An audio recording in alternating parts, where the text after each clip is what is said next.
One of the sort of basic ethoses of design of Fable was this idea that the main character changed how he looked depending on how you were playing that character. Basically, if you were to use a big sword, you'd get more muscles. If you do go out and you start beating things up, your hero will get stronger. If you don't bother doing that, you'll get thinner. If you eat lots of pies, you'll get fatter. It really was always disappointed me when I had to play a game and I was forced to be a certain sort of character.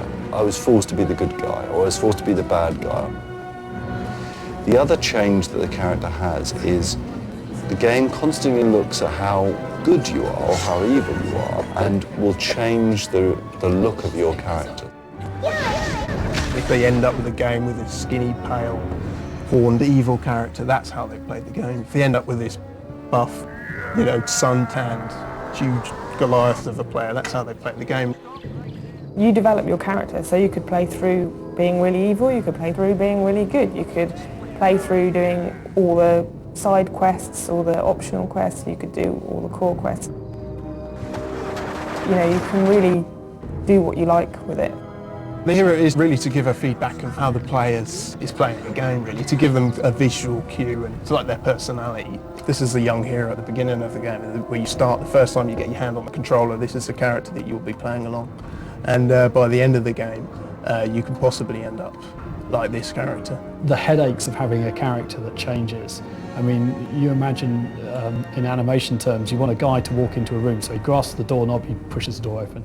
That's bread and butter stuff. But we've got a guy here who changes size. He gets bigger and taller, and so it means his hand is never the same height. To do that in sort of like, a couple of weeks with the game being built around you is tremendously hard. You start off with, no abilities and you're a complete bottom scale hero. And as you go through, you pick up experience with so many different things and different combinations of things that you can. Yeah, so at the start of the game, you're having to hit things individually, and towards the end of the game, you'll just be able to cast in flame spell and boom, and take out 5-10 things at once. The other change is what I choose my character to look like. I can have his hair cut any way I like. I can have, facial hair like beards and moustaches. I can tattoo myself, again, to make my own unique hero. I think it's just a really interesting thing to be able to look at where the hero is at the end of somebody's game and see how they've played the game. You're not very good at combat, that's where you've got scars and things, and that's why you're kind of battle scarred. Or you use far too much magic, which is why you're slowly going bald. Normally, in a role-playing game, you play the role of some character. But in Fable, you play yourself within the world.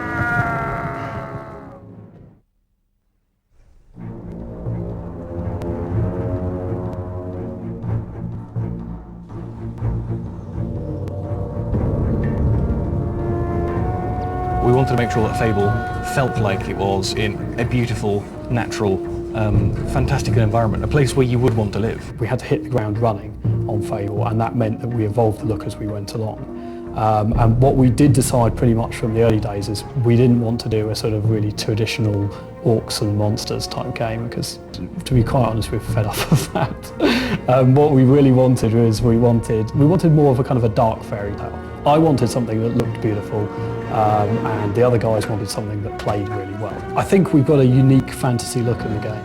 I think it's very different to an American kind of look, perhaps, and that means a little bit of sort of medieval Europe, a little bit of kind of fantasy thrown in. We went out into the real world and looked at a lot of natural scenes and environments, and from that we extracted what we thought would be appropriate to the game and the style of the game that had already been established. We've been very particular about making everything within the game look convincing.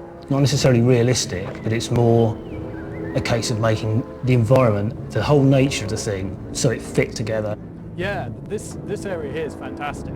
You get down early in the morning. We choose to live in the sort of sleepy sort of suburb of London, and we've got beautiful countryside around, and we love that. And we've gone out and we've taken cameras out and we've walked around and we've taken pictures of things and said, look, we want that kind of feel in the game.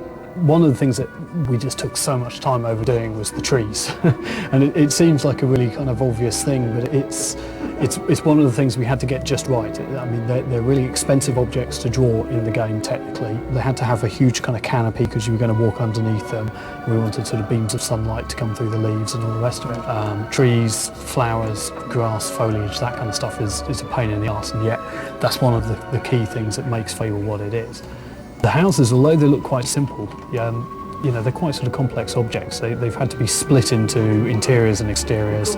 All of the windows and the doors and everything are generated in the game. You know, a lot of decisions were kind of quite late decisions. The ideas to put fireplaces into the houses. Obviously putting a fireplace into a house gives it a much more sort of cosy feel. It's a labour of love, a lot of the stuff that's gone in there. We spent a long time on it, and we're really pleased with a lot of what we've done. So just take time to look at the world as well as play the game, because it's all part of the experience.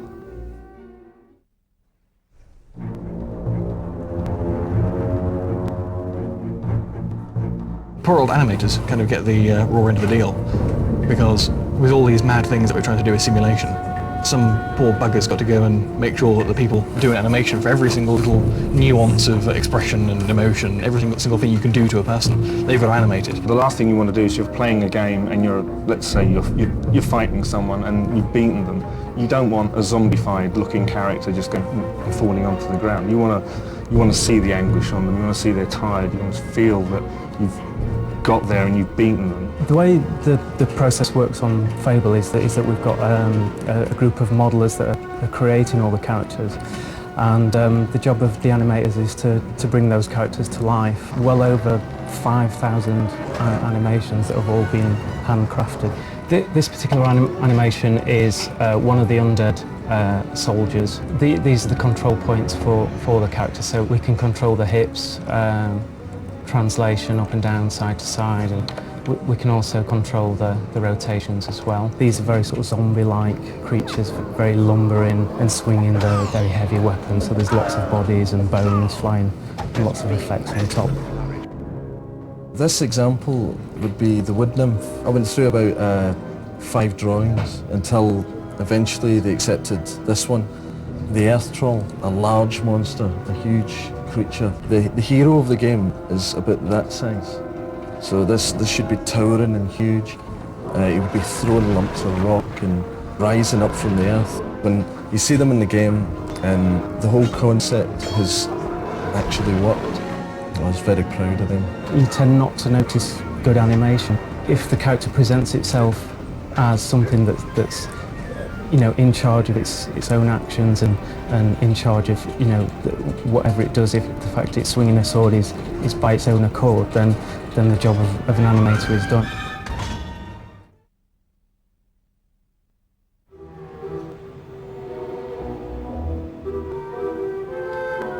Musically, Fable has to have so many different elements because the game is not just one style.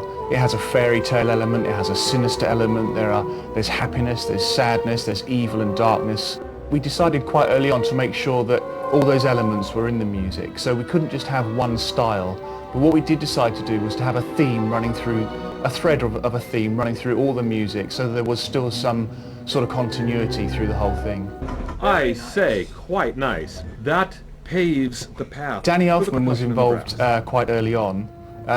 Once he'd seen the game, he agreed that it was a great project to work on. And in his previous styles from previous films fitted perfectly with what we wanted. So we got Danny to write us a 3-minute theme, which we're going to use over the intro. Yeah, let's do one more from the top.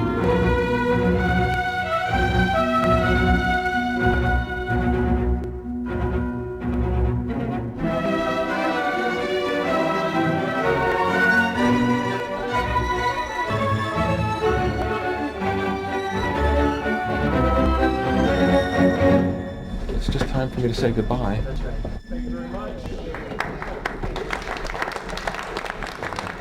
It's going to be in the Xbox, Microsoft games all over the world instantly. Believe it or not, it's a new generation of games. Thanks. I'm going to run out of here and see you all soon. We wanted to make the use of music in Fable much more subtle, in a way that you weren't listening to music, you were actually just getting the feel of the music behind what you were playing. So when you enter regions which are either quite sinister or threatening, we decided we'd bring threads of the music in, but overlaid on top of the original score. That way you get a sense that something's about to happen, but you're not quite sure. Other ways we use the music were to bring danger elements into the music. So if you were really under threat, we could make that apparent.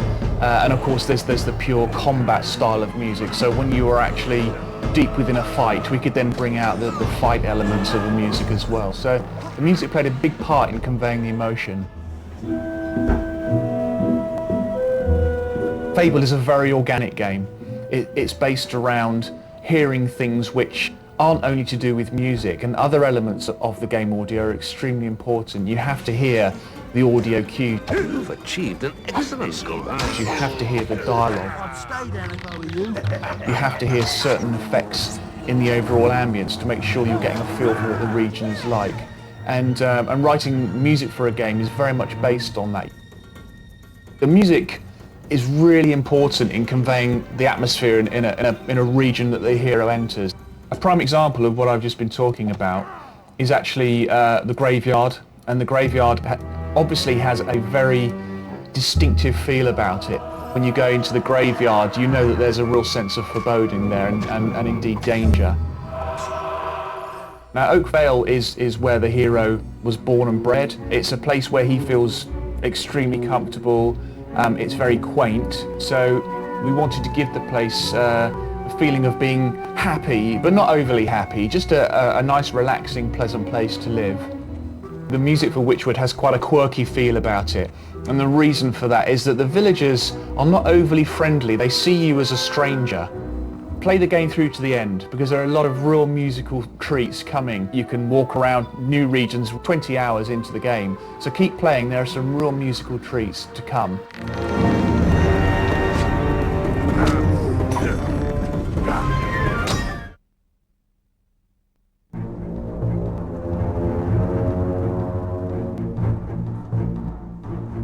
The story in Fable is all about revenge at the start. You think it's revenge, and then it's all about power and the player's reaction to power. Essentially, it's critically important that the player should never be left feeling that he doesn't know what he should be doing next. So the big challenge that we had with Fable was to make sure that at all points he knew the storyline that he could be following if he wanted to. What we then decided to do was allow the player to follow that storyline and deviate from it as much as possible, but how and when he liked. As a player, it's not a particularly linear experience, and there's almost this sandbox feel to Fable. I can go into a town and I could easily spend 2 or 3 hours just playing around in the town. You can go and deviate from the storyline completely and start helping people out who don't necessarily need helping, or you can start helping out bandits to start raiding traders and things.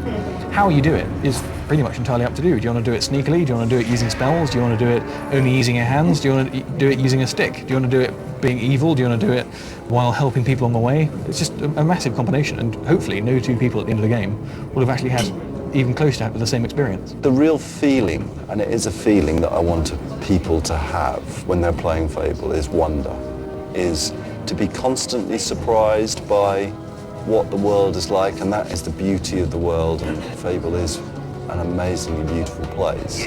The whole goal is to try and create a world where people would actively like to be. But you can go and wander in to any place and start interacting in a way that you can't really do in any other role-playing games.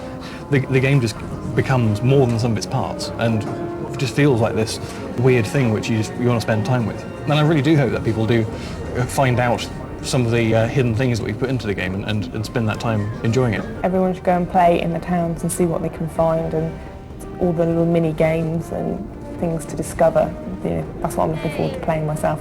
The important thing is, while I'm playing it, I want to play it how I want to play it. I want to feel that the experience I've had has been unique in 100 different ways because of the way I've played and the choice that I've decided to make just then and there. And not necessarily have to worry about the fact that if I do make that choice then and there, I won't get to see half of the storyline in the game. There's no other form of entertainment that you could, whether it be films or TV or books, where you can put yourself into a world and into a setting. And that was really the thought behind Fable. Let's get the player into this role-playing game.